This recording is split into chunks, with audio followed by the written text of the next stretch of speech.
नमस्कार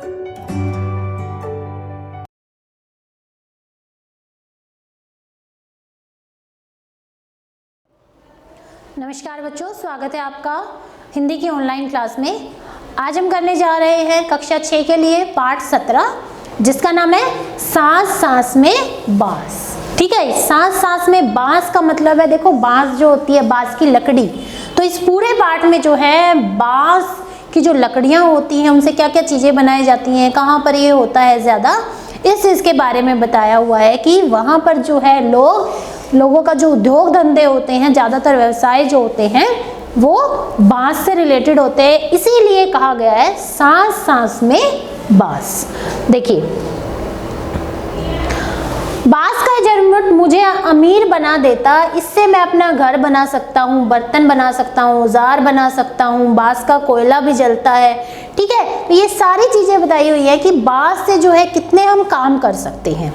तो ये कहानी में एक जादूगर थे जिसका नाम था चंगकी चंगलनबा, ये जादूगर का नाम था। तो अपने जीवन में उन्होंने बहुत सारे बड़े बड़े करतब, बड़े बड़े जादू दिखाए थे। तो जब वो मरने को हुए, यानी मतलब उनकी हालत बहुत ज़्यादा गंभीर हो गई थी और जब वो मरने वाले थे तो उन्होंने लोगों से क्या कहा कि जब तुम मुझे दफनाओगे ना, तो मेरे दफनाने के बाद 6ठे दिन जाकर तुम मेरी कब्र खोद कर देखना, तुम्हें उसमें कुछ अलग चीज़ मिलेगी। ठीक है, तो लोगों ने वैसा ही किया।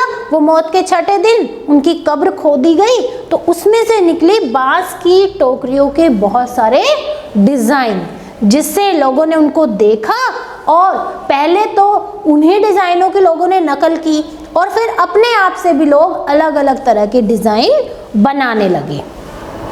देखो, बांस जो है भारत के बहुत सारे हिस्सों में मिलता है, लेकिन भारत के जो उत्तर पूर्वी जो क्षेत्र हैं, यानी जिनको हम 7 सिस्टर बोलते हैं, ठीक है, उत्तरी दिशा में जो हैं 7 राज्यों में बांस जो है वो बहुत उगता है, इसलिए वहाँ बांस की चीज़ें भी बहुत ज़्यादा होती हैं। देखो, जहाँ जिस चीज़ की अधिकता होती है, लोगों के उद्योग धंधे भी उससे रिलेटेड ज़्यादा होते हैं।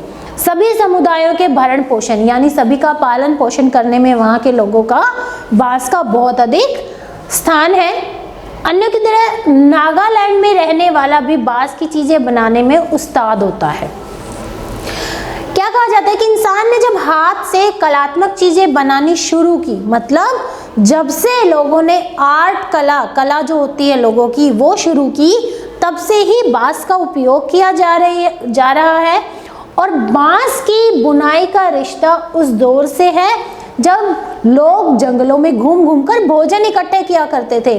तो मतलब लेखक ये कह रहे हैं कि जब लोगों को ये लगा कि वो भोजन इकट्ठा कर रहे हैं, तो भोजन को रखने के लिए भी तो कुछ चीज़ें चाहिए ना, तो तब से ही लोगों ने बांस को बनाना, उससे टोकरियाँ बनानी शुरू की और उसमें उन्होंने उन भोजन को इकट्ठा रखना शुरू किया। तो तब से ही जो है बांस हमारे काम में आ रहा है। बांस की बुनाई का सफर चाहे जैसे शुरू हुआ हो, लेकिन चंगकी चंगलनबा की कब्र या बाया का घोंसला, लेकिन यहाँ खूब बांस होते, मतलब बांस के ऊपर एक जादूगर की कहानी है, या लोग उनको तब से मानते हैं कि जब लोग जंगलों में घूम घूम कर भोजन इकट्ठा करते थे।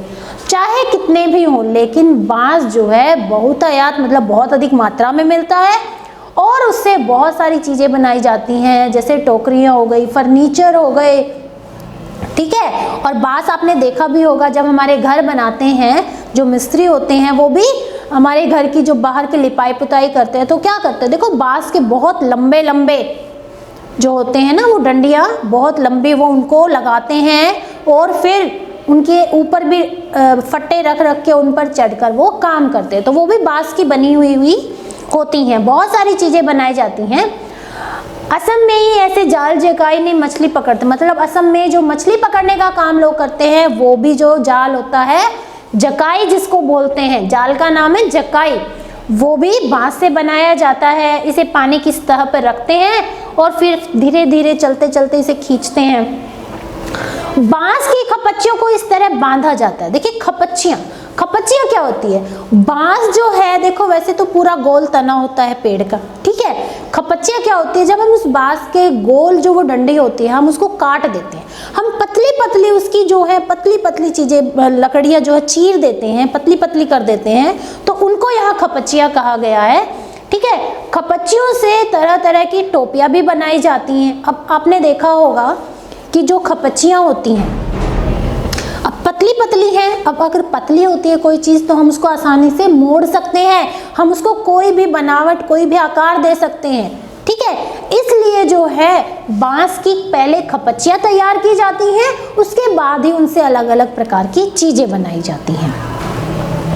और दूसरी बात कि बांस जो होता है ना वो 3 वर्ष तक ही उसको हम अपने प्रयोग में लेकर आते हैं, क्योंकि 3 वर्ष के बाद का जो बांस होता है ना उसे बूढ़ा बांस कहा जाता है। और बूढ़ा बांस जो है वो सख्त हो जाता है, अगर हम उसको मोड़ेंगे, कोई आकार देंगे, कोई बनावट उससे नहीं बनाएंगे तो वो क्या होगा, वो टूट जाएगा, वो मुड़ेगा नहीं। इसलिए युवा बांस 1 से 3 साल का होता है और उसे ही लोग जो है तरह तरह की चीज़ें बनाने में उसका प्रयोग करते हैं।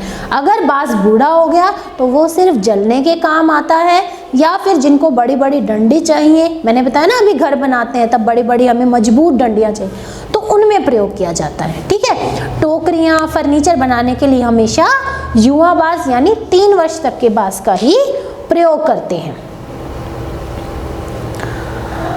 आसन जैसी छोटी चीजें बनाने के लिए भी बांस को हर एक गठन से काटा जाता है। ठीक है, टोकरी बनाने के लिए बांस का प्रयोग होता है।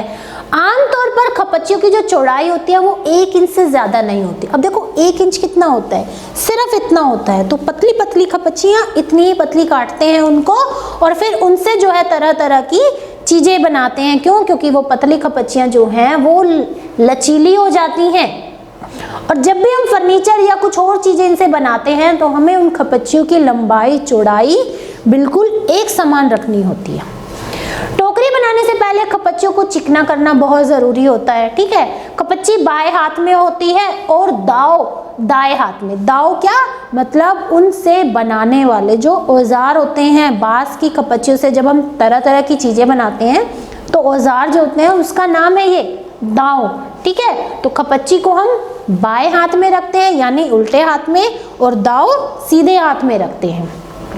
तो इस तरह से जो है जब तक खपच्ची एकदम चिकनी नहीं हो जाती है, बार बार दाव जो औजार है उससे उसको बार बार चिकना किया जाता है।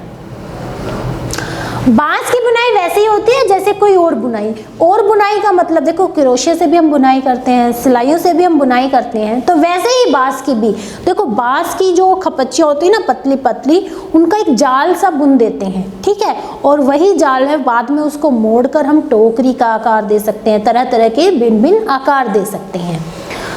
टूटल बुनना हो, हर एक बाना हो 3 तानों के ऊपर नीचे से आता है, मतलब ये बताया गया है। ये देखो, ये देखिए, ये बांस की पतली पतली खपच्चियाँ हैं, इनको इस तरह से बुना जाता है। ठीक है, जाल बन गया ये, और फिर इस जाल से इस तरह के अनेक तरह के आकारों की चीजें वस्तुएं बनाई जाती हैं। और फिर हम जो इनसे चीजें बनाते हैं, हम चाहे उनको यूज भी कर सकते हैं अपने घर में, या फिर हम उनको बेच सकते हैं, जिनसे हमारे घर का काम चलता है।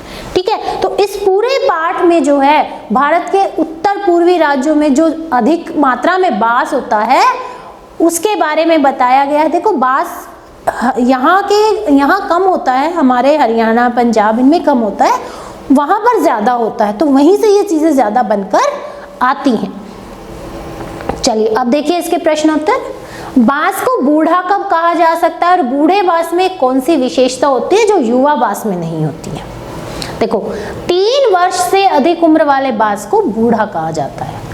बूढ़ा बांस बड़ा सख्त होता है। अब देखो, ये मैंने जरूरी नहीं है कि सिर्फ हम युवा बांस का ही प्रयोग करते, नहीं, दोनों तरह के बांसों का जो प्रयोग होता है वो अलग अलग होता है।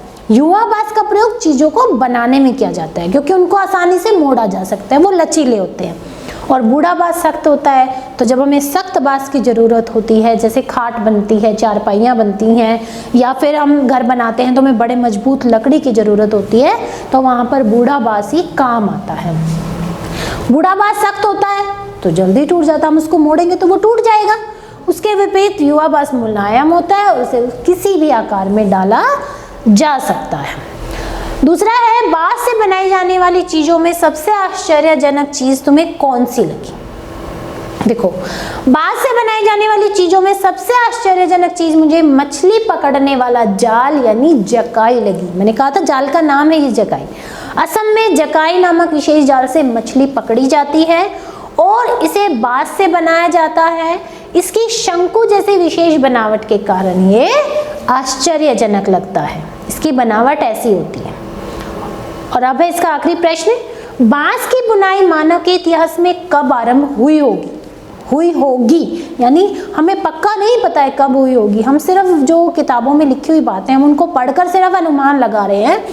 कि कहा जाता है कि इंसान ने जब से हाथ से कलात्मक चीजें बनानी शुरू की तब से बांस की चीजें भी बन रही हैं और जरूरत के अनुसार इनमें और भी बदलाव हुए हैं कि पहले अलग डिजाइन होते थे, अब नए नए और डिजाइन आ गए हैं।